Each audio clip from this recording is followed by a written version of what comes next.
Good afternoon and welcome to the Columbus Metropolitan Club. My name is LaCory Meadows and I'm a member of CMC's Board of Trustees as well as the Director of OSU Extension here in Franklin County. It is so wonderful to see everyone today. Let's please welcome several new members to CMC today. First, we have Christina Johnson from The Ohio State University. Christina, are you here? All right, well, welcome. Kelly Leaker from the Columbus Dispatch. And last but not least, we have a new lifetime member, Tim Day of CalFee Solutions. Tim, are you here? Okay, well, we would like to welcome all three of them to our organization. And Tim, again, thank you so much for becoming a lifetime member. You can learn more about CMC, register for our events, join CMC, renew your membership, or you can make a donation anytime at columbusmetroclub.org. Over the past several weeks, racism and systemic bias is being acknowledged as never before. In our long-standing tradition, CMC is developing forums that provide community space to explore these issues in our continuing series, Racism, Where Do We Go From Here?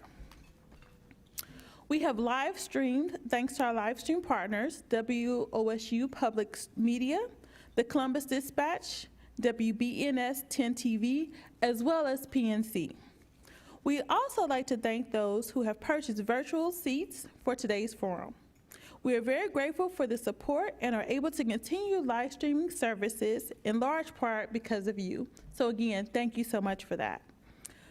Welcome to today's forum entitled Young Black Women Speak. Complicated and complex, understanding and resolving the many facets of racism is an urgent task. People of all colors and backgrounds are engaged in demands for greater equity as well as greater justice. To begin understanding the challenges, listening to those whose daily lives are shadowed by racism is a reasonable place to start, and that's where we will begin today. What does life look like day to day for young African American women?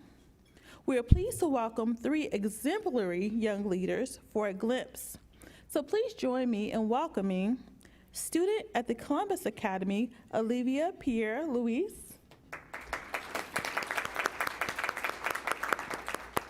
Also, a student at the Tennessee State University, which is my alma mater, so we were sharing our blue colors here, Janae Tallison.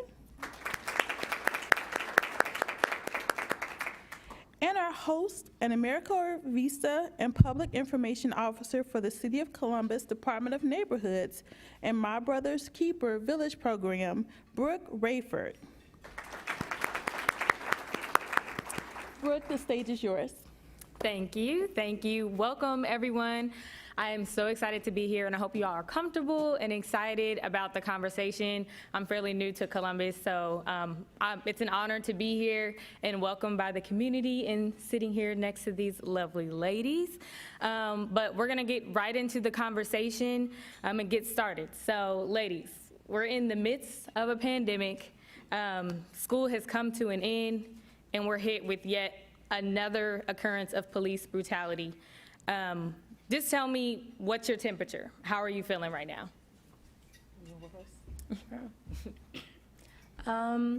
First thing, I'm feeling a little tired.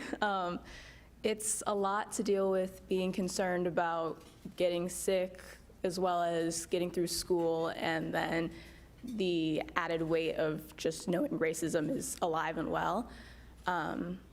So tired is the first thing I'd feel, but also a little hopeful.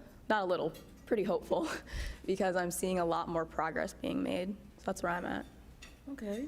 Well, hello, everyone. First, thank you to the Columbus Metropolitan Club for having me speak today. Give honor to God, my family, and my peers. Thank you just so much for allowing me to speak today. The temperature is high right now. The temperature is high right now. We are in the midst of a pandemic. We're trying to be healthy. We're trying not to catch COVID-19. We're trying to raise some awareness and get some answers figured out with that first. And then on top of that, we have to worry about our skin color and the problems that sometimes can come with that. Black people are angry. We are sick and tired of being sick and tired. We want more, and we deserve more, and we need more. So the temperature is high, and we are asking for justice, and we want justice, and we demand it. Awesome. Well, to go along with the world crisis that we're going through right now, crime is on the rise in the city.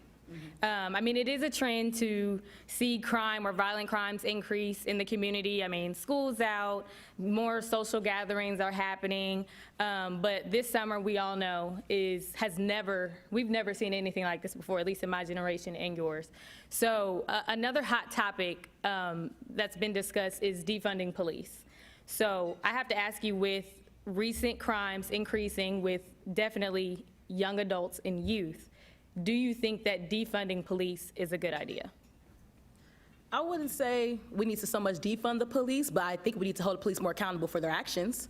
I believe that they shouldn't get as much funding as, so much as the armed forces, or we could put our money into better places like education. There's no reason why the education budget gets cut every single year, teachers' paychecks get cut every single year, yet an officer or a system that has not serviced the community is supposed to protect and serve is getting thousands and thousands of tops of dollars. That's just ridiculous to me.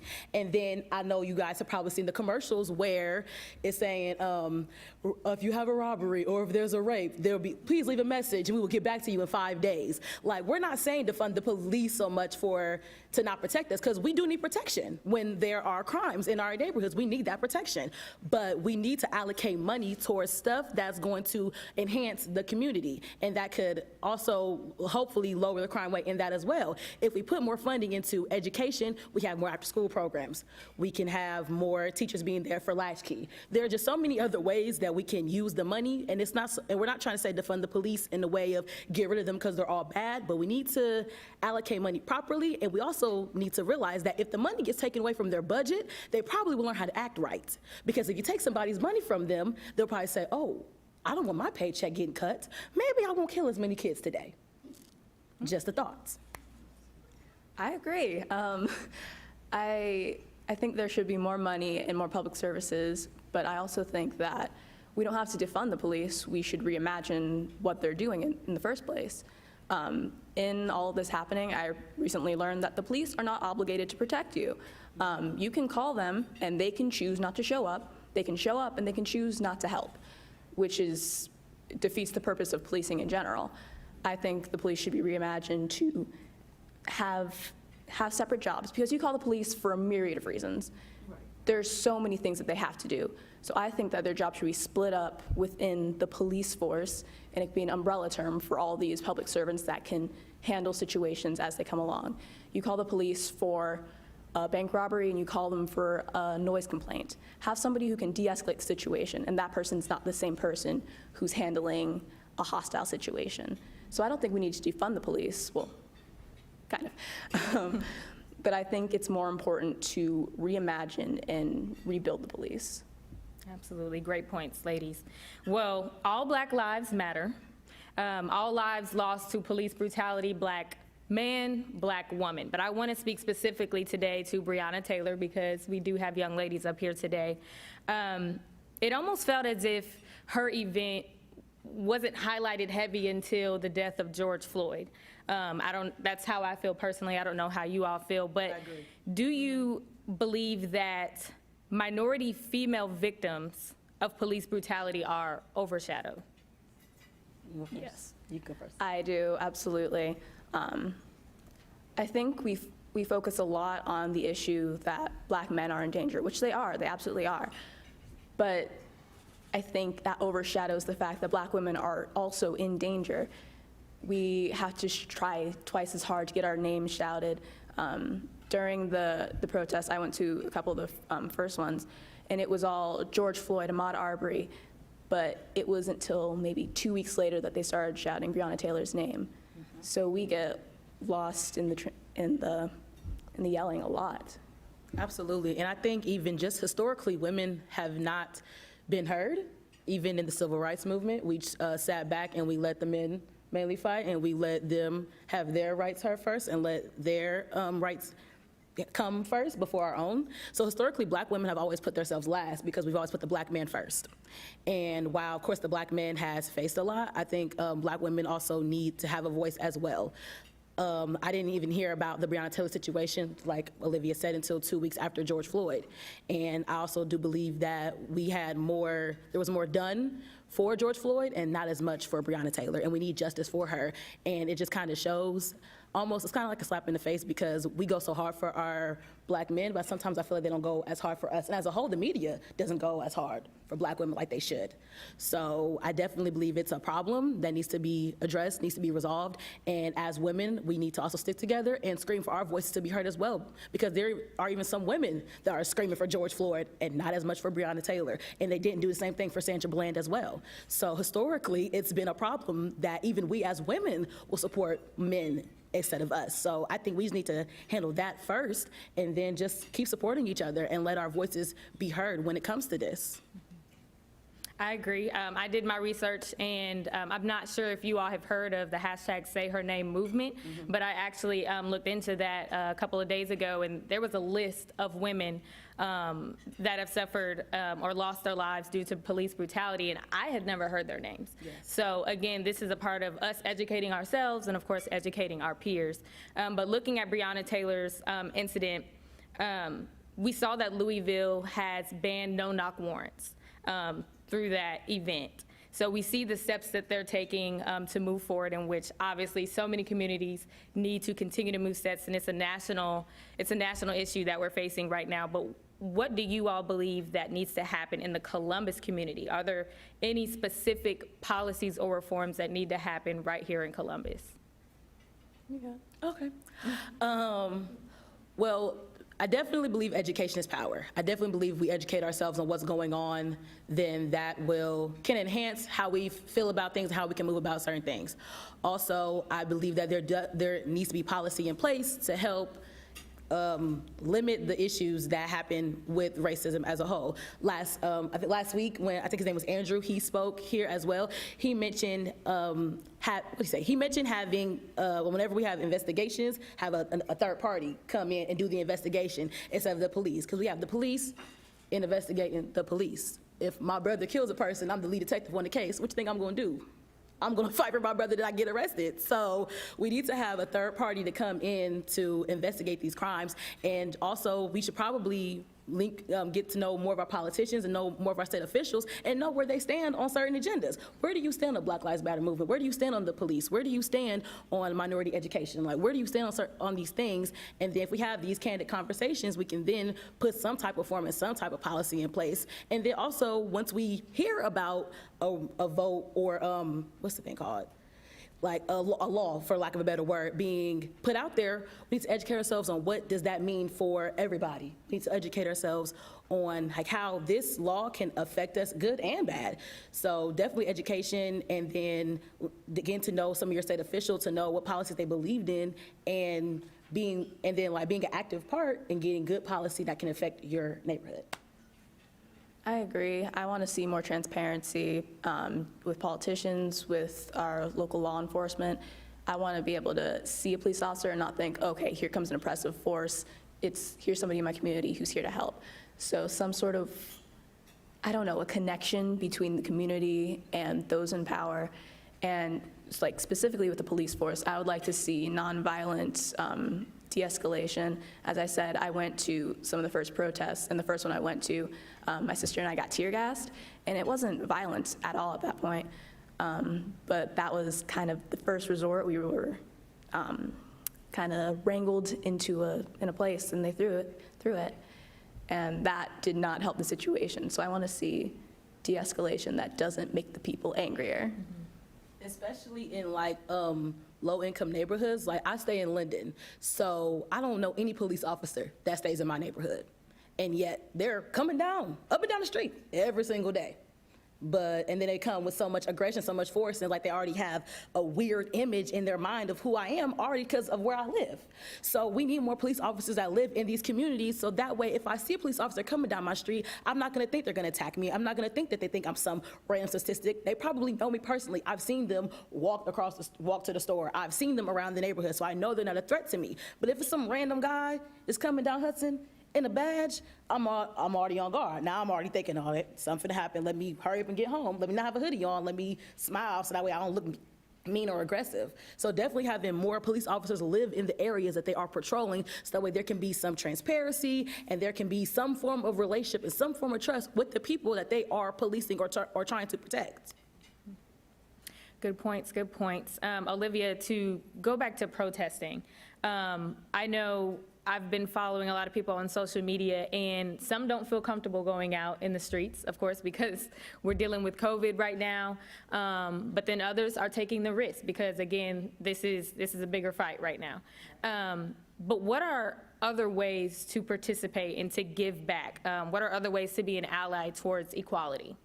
So I don't know about you guys, but my mother doesn't play that, so I couldn't go protest when there's a pandemic. I live with an older person, so I wasn't really allowed to go out there and protest. So I signed petitions, I donated money, I supported companies and businesses that were supporting the Black Lives Matter movement, and companies that did not, I removed myself and I won't give my dollar to that corporation. I definitely believe that there are other ways to fight systematic racism and systematic oppression. Don't support companies that don't have the same values as you. Don't work for a company that that's values doesn't align with your own.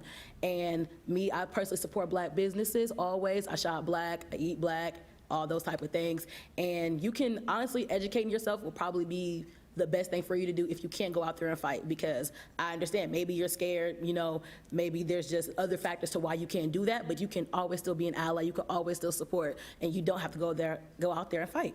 There's many ways to do it. Yeah. Shout out to my parents for letting me go. They know that once I'm upset and have my mind to something, I will not give up till I can physically do something. And I'm 17, can't really vote. So I do what I can. I sign petitions. Also didn't have a credit card for a hot minute, so I couldn't put money online. But there are even live streams you can go on YouTube and just play them, and the ad revenue goes to Black Lives Matter research, Black Lives Matter, and all the funding getting protesters bailed out of jail, stuff like that. I make sure that there are learning resources available on my social media, and I let people know that if you click this link in my bio, you'll be connected to something else that can help. So just like Janae said, educating people, making sure it's available, and signing things. Okay, so Janae, I know you went to an HBCU. I'm also an HBCU grad and HBCU advocate. Yes, shout out to us. But I know your experiences right now are different, I feel like, to Olivia's, especially, leaving school, coming back here and being hit with all the climate that's happening right now. I feel that, when we go to HBCUs, we're pro-Black everything. Right. We come back, it's like, woo, woo, right. power to the people, right.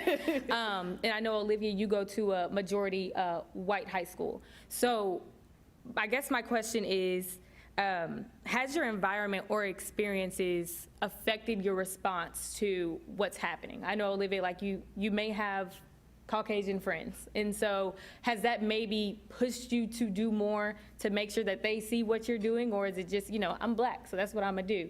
And same question for you. Of course, your community right now back at school is slightly different than Olivia's. So I don't think it's my Caucasian classmates that pushed me to go forward. I go to a K through 12 school. It's Columbus Academy. So it's on my thing. But it's more seeing the younger kids that are also Black at the school, because I've gone there essentially my whole life, and I know what I would like to see changed.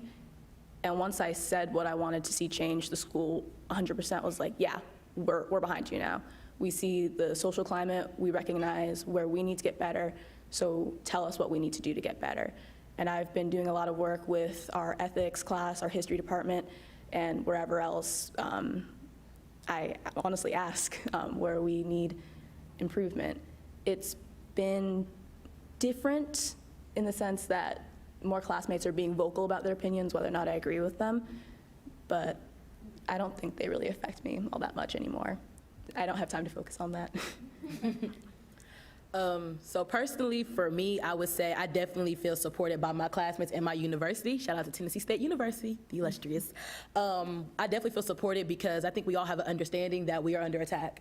And it kind of strengthened the reason why I chose to go to a historical Black college and university, to be supported by people that look like me, to be an environment that knows that once I go out into this world, that I won't get that same love and support. So that I'm just very grateful for that. And students at my college, we're very angry. A lot of students at my college, we have been out there protesting, signing petitions, having live streams, webinars. I know Zoom has had Tennessee State written all over it because we didn't have so many Zoom meetings about the situation. My organization, the National Association of Colored Women's Clubs Incorporated, definitely has been on the forefront of making sure that we are heard and that this needs to be resolved. So I definitely feel supported. I definitely feel like we are all in the understanding that we are under attack and that we need to fight this injustice. And I definitely think that when we go back to school, we'll probably have a protest, because that's what Tennessee State University is good for, a protest.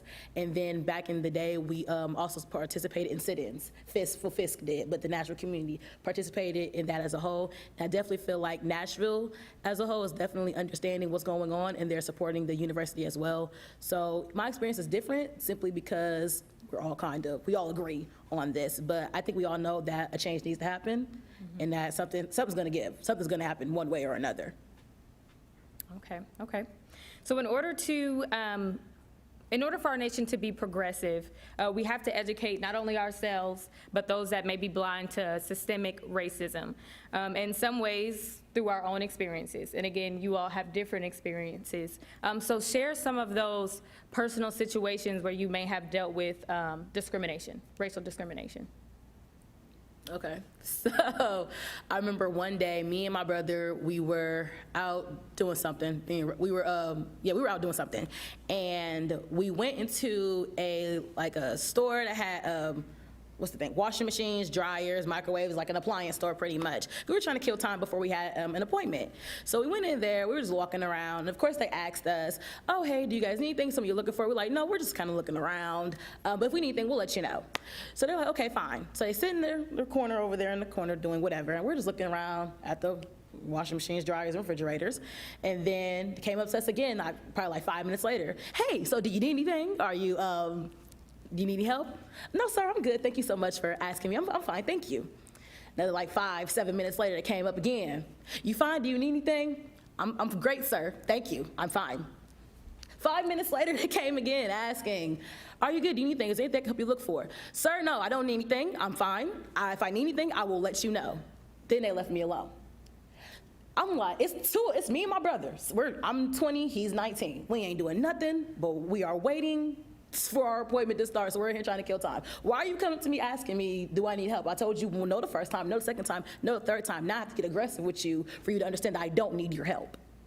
So that happened like a month ago. I didn't even tell my mom about it because I didn't care that much, and I refused to let that ruin my day, because I refused. I wouldn't let that happen. So that experience made me very angry, because it's 2 people in the store, it's 4 of y'all, so you can see what we're doing. What do you think we're doing? I'm gonna carry a big refrigerator out the store, take it in my car, and drive off. You think that's what I'm gonna do? So that was very irritating as a whole. I didn't like that at all. I chose not to speak on it, and I didn't say anything because I guess you don't realize that. I guess I didn't really realize I never had any racial issues with anybody until that day, and I was like, wow, I'm really black, I'm really a woman, and you really thought I was gonna take a whole refrigerator out your store for what? What was the purpose of that? That sounds frustrating. It was. Now I'm not going there no more. If I need a refrigerator, I ain't going there. I'm going to Target. Fair point. Mine's weird, but I'm sure it's an experience that a lot of girls go through. I go to predominantly white school, and my freshman year, I was getting close with a white classmate, and a lot of people would start coming up to me and saying, you guys would have the cutest mixed babies, which is a weird thing to say to a 14-year-old. Yeah. And I didn't get it at first. It's like, why is that even on the forefront of your mind? And then I would look through my Instagram and see oh, this is just a thing people say, especially to young black girls. Oh, you had the cutest mixed babies, the cutest thing. And that's something that makes me uncomfortable, and that happened too much. So you all have never addressed any of these issues that have happened directly, or you've just kind of, like you said, you just let it go, you just brushed it off? I brushed it off because I don't even know why I brushed it off. I feel like a piece of me really would have wished I let them have it, but at the same time, it's like, what would I have done? I would have perpetuated the stereotype that I'm an angry black woman, that I probably am a threat, that I don't know. Sometimes it's easier just to let it go, but I feel like now that where I am right now, you wouldn't have done that to me if I was a white woman or a white man. You just wouldn't have said that to me. If I was out somewhere, you wouldn't have addressed me. You wouldn't have came up to me. So a piece of me wish I would have stood up for myself, but I chose not to do it because I have my brother with me, and like we both can't be upset. We both can't be up here. Somebody kind of has to be the mediator. So I just chose to be the older sister and be the bigger person, just let it go. But a piece of me wish that I would have said something, and I think that happens to a lot of people. A lot of African Americans. Sometimes we have jobs and we are the only black person. We're the only black person that's the director of something, and we don't want to ruin that. So we're just gonna play it cool. We're gonna keep it quiet because we trying to play the game. We just trying to do what we gotta do until we get to where we need to go. But at some point in time, enough has to be enough. You have to be able to stand up for yourself and your people, no matter what's gonna happen. You gotta stand up for yourself because nobody else will. Who gonna fight for us? Who gonna fight for you but you? So now I wish I would have stood up, and now I will never let another injustice issue happen in my face again. If I see something, I'm gonna say something regardless, no matter how unpopular it is, because that's not right. And if everybody else would have just stayed silent with their opinions, I wouldn't even be sitting here right now.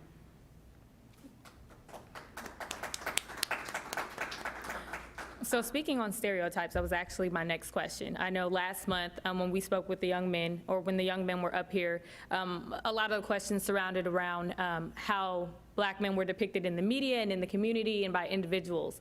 But there are stereotypes for black women, like the angry black woman. What are some other stereotypes that black women may have to deal with, and how can we address them to eliminate them? How much time you have? A lot of time, go ahead. So, stereotypes, oof. My least favorite stereotype, not least favorite, but the one that irks me to a high power is the belief that black women are these like strong, silent, emotionless pillars in their community who can take beating after beating and then stand behind the same thing over and over again because that's just what they do.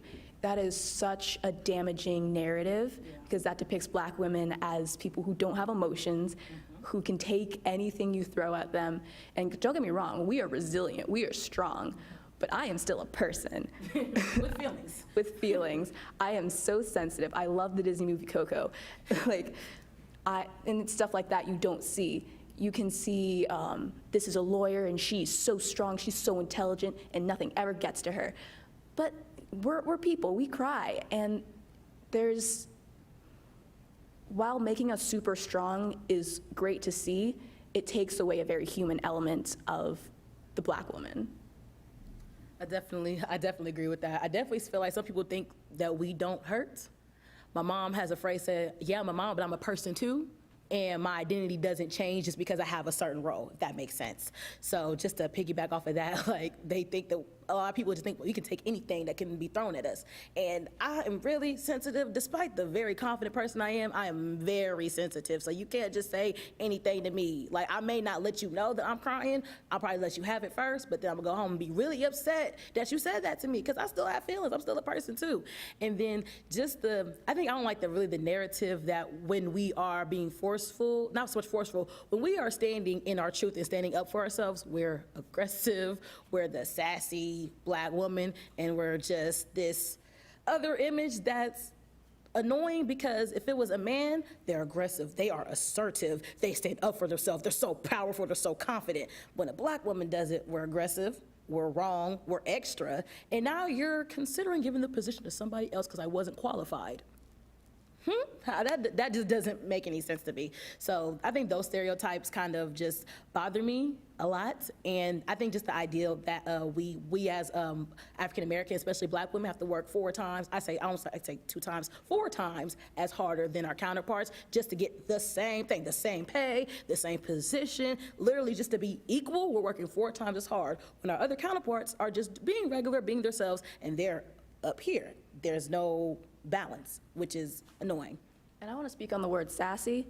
I heard that so much growing up. So much. You're so sassy. They're so sassy. I would like educators to stop using the word sassy when describing young black girls, Yes. because a lot of the time it's not sass, it's just saying what they're thinking. It might be setting a boundary. It's like, oh, you're sassy. If I say don't touch my hair, oh, the sass, look at you.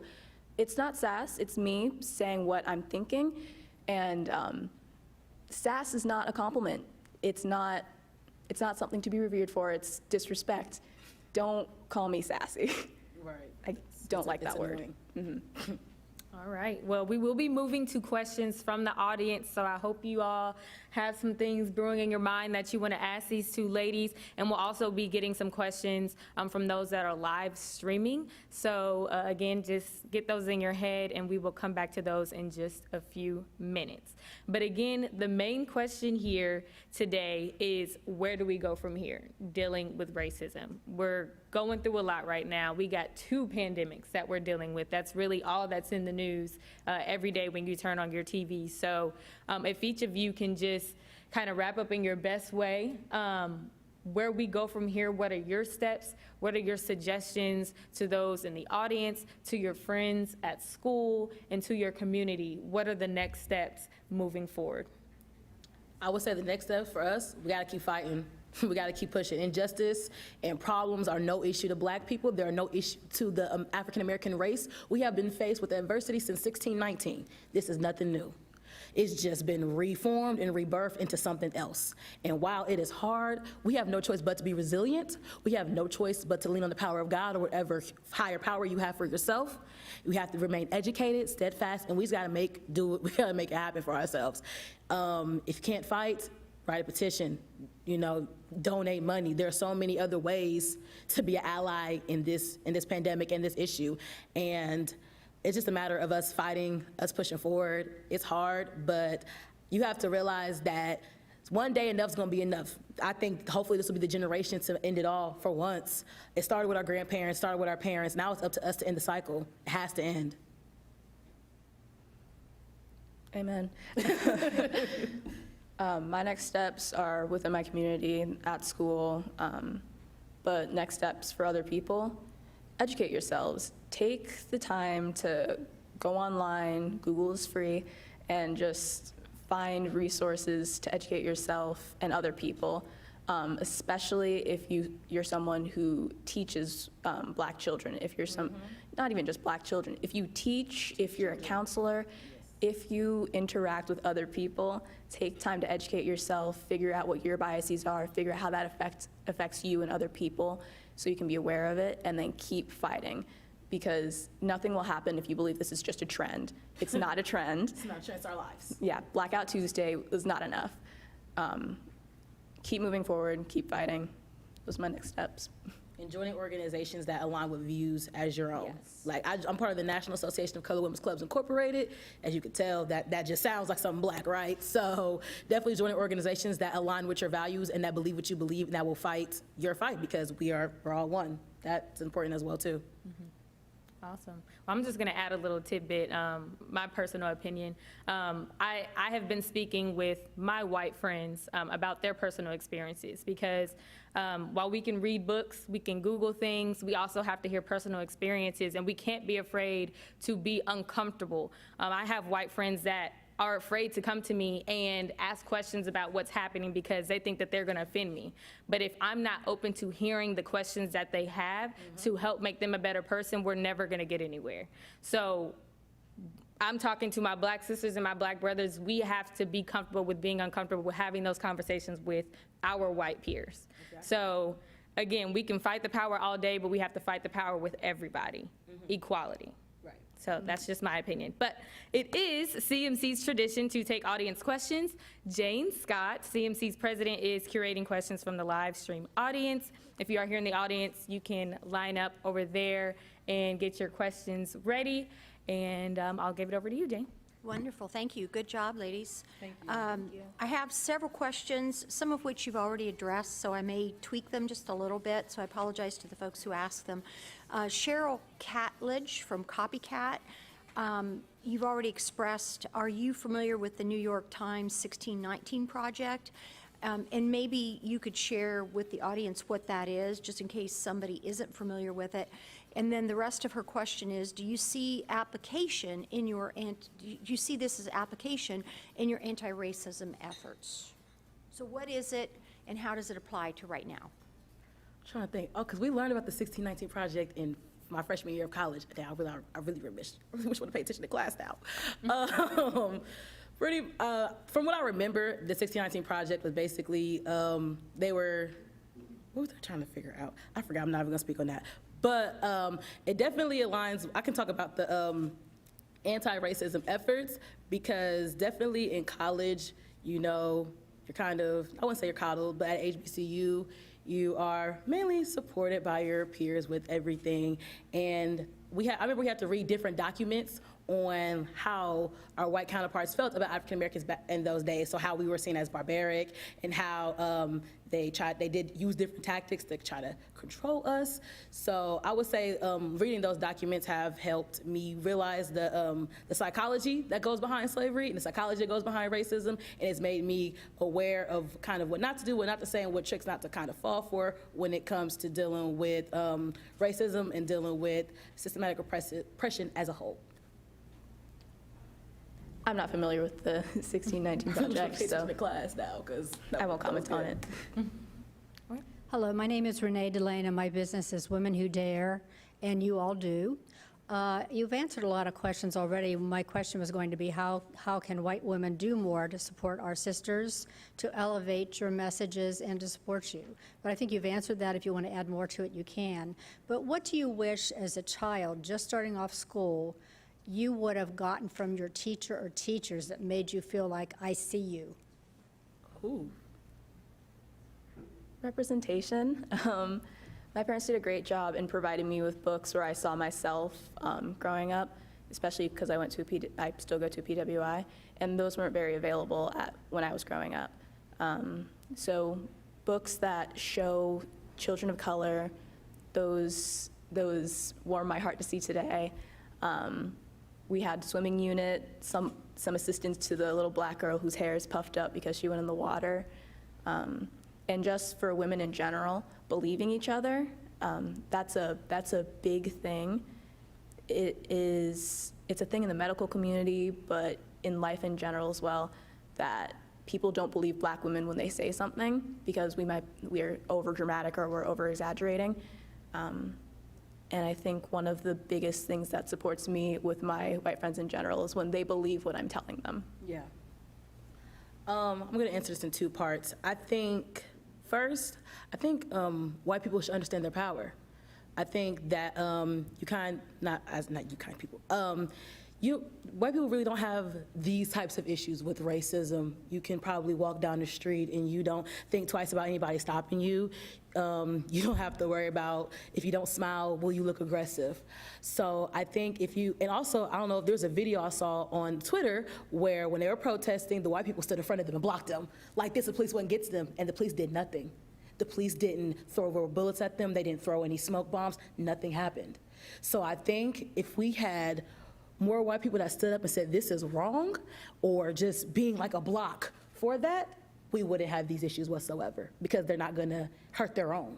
So knowing that white people have a lot of power, and if you say this is wrong, your other counterparts will follow as well, and will say, maybe this is wrong, maybe we should not do that. Maybe this is slightly racist. Maybe that is a little prejudice. So definitely having white people to just understand that their power, it would be amazing, and that they can be a part of the change too, because we're all still a human race. We're all still one. Just because I'm black, I may have a different experience, but you can still help. So I would say that would be one thing that white people could do just to help what's going on. And then having stuff like this, having open, candid conversations and listening to our stories and not trying to discredit it by maybe saying, well, that's not my experience, or maybe if you did this. No, it ain't maybe if I did this. Maybe if you would listen and understand. And if you see historically that this is a pattern, there's no need to justify what's going on, because you're justifying racism. You're justifying what's going on, and that's not, we don't need justification, we need action. We need protection. Second part, for what would children need, I would definitely say it starts at home. Like my parents, they only bought me black Barbie dolls. I watched black movies. I had black books about black doctors and lawyers and everything. So everything in my house was pretty black. So I was very confident in myself from a young age. I also grew up in a very educated household. My dad has a doctorate degree. My mom has a master's in MBA. So I come from a very educated household. So education is on the forefront. It's on the top. And luckily, I had a nice amount of black teachers who saw a lot of potential in me, who praised me, and who definitely poured into me. But a lot of students don't get that, especially if you're not the token black student. I spoke like this, and I was so smart, so I got paid attention to. I got opportunities. But the but the black girl that can't really read too good, they ain't that good, that's not that good at math. The black boy who acts out in class, who's a class clown, they don't get that same attention. And we write them off as bad children. Well, maybe something's going on in their home life. Maybe this is the only way they get attention. Maybe their mom doesn't pay attention to them at all. Their parents are probably on drugs. And we only give certain black children rewards and everything, and we just leave the rest to move on because they're not important. And I think we need to work on pulling everybody up. Because there's probably, if we just have more people that care about our children as a whole and don't write them off at the third, because you know they write people off at third grade. If you're not good by third grade, you're done. So I definitely think if we have those things put in place, we could have a lot more to be done. So that's what I believe white people could do, and that's what I believe a third grade child could use as well to help themselves. Thank you, and I hope one of you young women may choose to run as a political candidate at some time. We need to hear your voice. So I said that some of these things have been covered, so Caleb Jarman, please forgive me for twisting your question a little bit, but he's from the Tennessee State University. Tennessee State University. Yeah, that's my friend. You've already described some of your experiences of being a black woman at a historically black college and university or a PWI. I guess the corollary to that question is, how do you think those experiences are going to translate when you get out into the workforce where it's not just an African-American environment, it's not just a black environment? Right. I'd be curious to know how you feel that that's going to help you or maybe hinder you as you go into a workplace that's not just black. I've actually thought about this a lot. And I'm not gonna lie, I am slightly nervous because a piece of me thinks that I may not rise to the occasion because I'm not surrounded by all black people. I may decrease myself and my light won't shine as bright because I feel like I'm doing too much, I'm trying to overpower somebody. But what I've come to realize is that I went to an historical black college or university, yes, to be around like-minded peers like myself, but I wanna grow, I wanna be confident, I want to be a boss, I wanna run things. So I believe that even though I won't be in an environment that looks just like me, sometimes being the only one isn't a bad thing, because it doesn't matter if you're the only one, it matters if you're the best one. And my HBCU has prepared me to be the best person in whatever field, whatever occupation, whatever desire I want to do. So I think I will still have that confidence, even though I may be a little nervous. I'm gonna have that confidence to be the best one in my field, to show up and show out, and to show what my HBCU has prepared me to do for the world. I can't say, can I back up? Since I am an HBCU graduate and I've been in the workforce, it is gonna be intimidating, but you will rise to the occasion. I have been the only black person in an entire newsroom or a building of more than 50 people, and I've had to hold my own. I thought people were gonna have my back, and I was the only one that had my back. So you will rise to the occasion, and that HBCU is preparing you exactly for what I dealt with and what you will deal with in being the only one in that room, and you're gonna shine, and you're gonna be the best, like you said. So there's no worries with that. Hi, ladies. Thank you so much for being leaders up on this stage today. My name is Marty Ridley. I work with an organization called Ruling Our Experiences, and we focus on large-scale research and programming for girls across the nation. We were able to deploy a survey that happened in May at the beginning of COVID, and some of the results that have come back have said that 80% of girls are feeling more isolated than they were before COVID. We talked about using social media to kind of stay connected and educate your peers.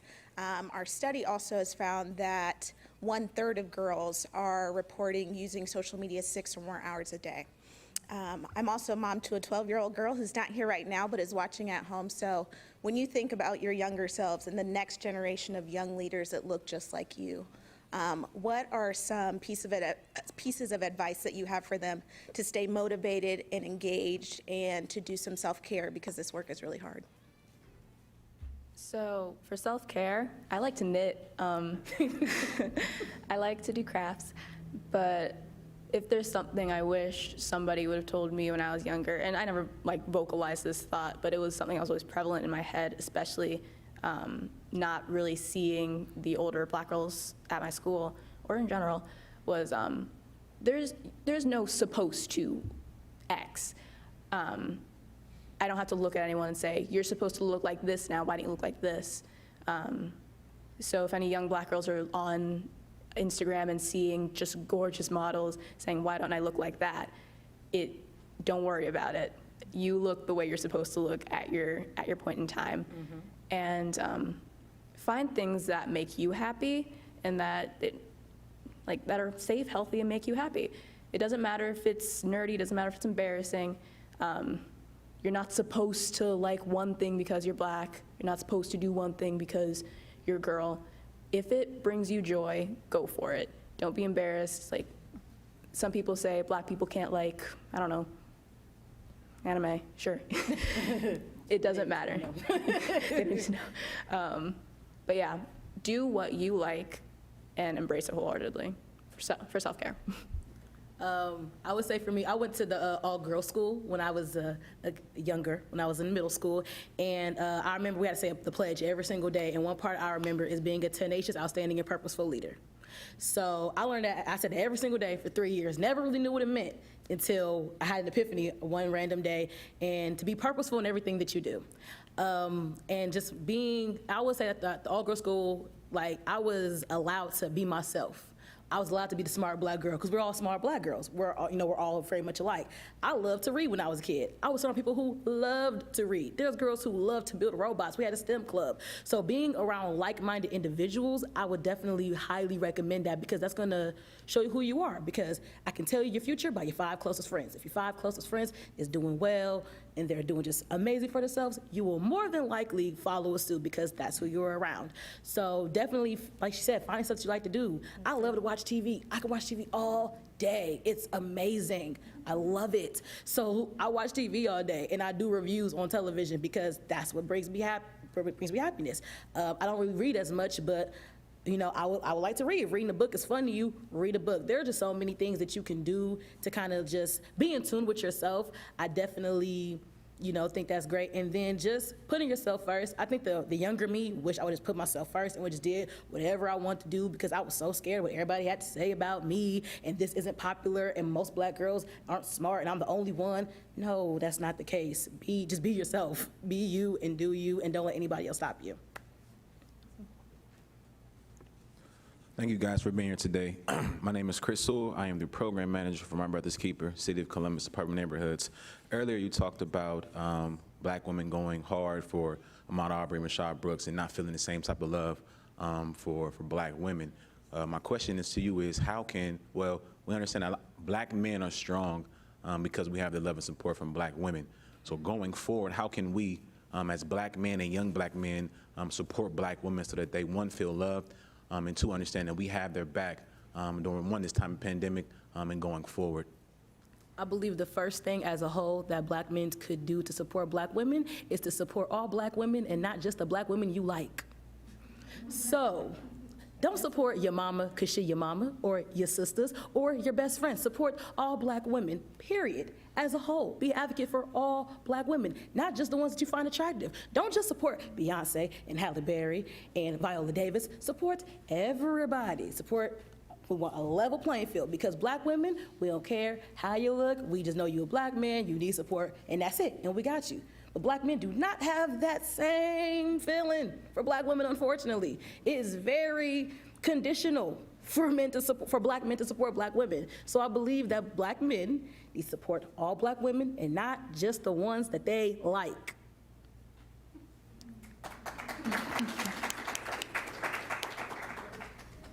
I would like to see black men using their platforms. A lot of black men, a lot of famous athletes are black men. Publicly support us. Mm-hmm. Don't just post once, black women are pretty cool, say her name. Be public about it. A lot of popular people, if you're playing sports and you're getting all these people who love you because of your sports, throw some activism in there.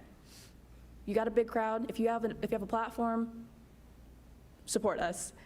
If you don't, if you're hanging around only black dudes, cool. Support us through there. So yeah, just vocalize the appreciation. Awesome. This is our last question. Thank you. Ladies, it's been an honor to have you here. I'm Lainey Cuthbert from the Columbus Metropolitan Club.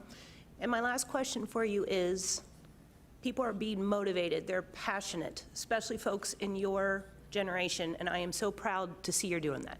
I have folks in your generation too. And you have some white allies out there, and that's excellent to see. Guys, how do you turn these people out to vote?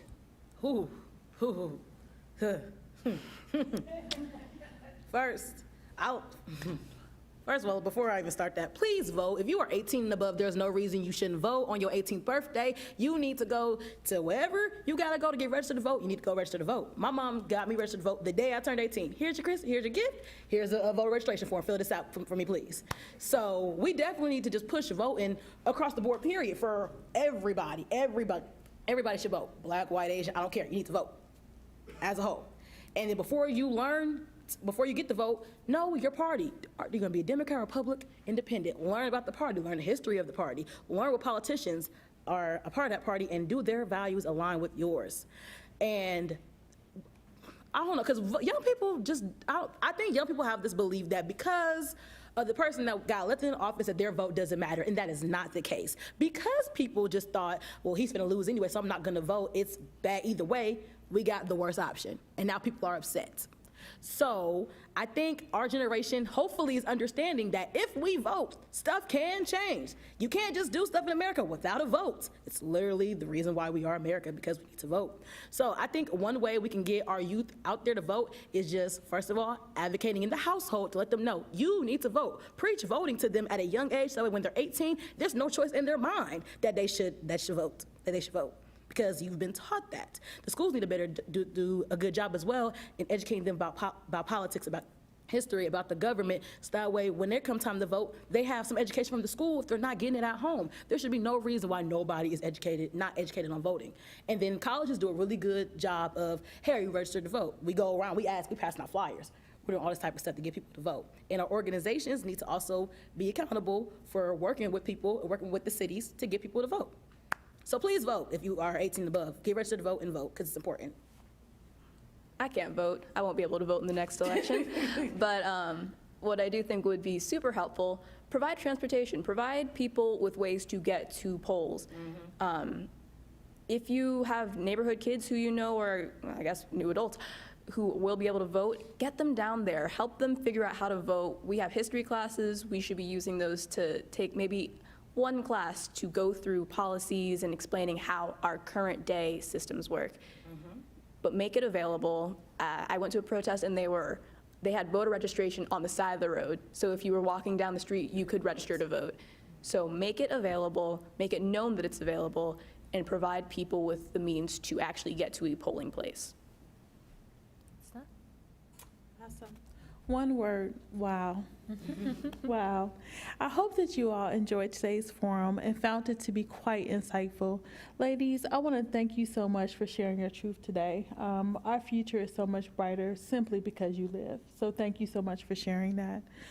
We hope that you tune in next Wednesday at noon online or in person here at the Boathouse as we continue our series, Racism, Where Do We Go From Here? Next week, we will explore the bias hidden within you. This will be really interesting, so please don't miss it. Thanks to our live stream partners, WOSU Public Media, PNC, the Columbus Dispatch, and WBNS. To our online and virtual seat patrons, again, thank you so much. And special thanks to our speakers, Olivia Pierre-Louise. Thank you. Fantastic job. Janae Tallison and Brooke Rayford. We hope to see you again soon, and until then, please stay well and be safe. Have a good afternoon. Yeah.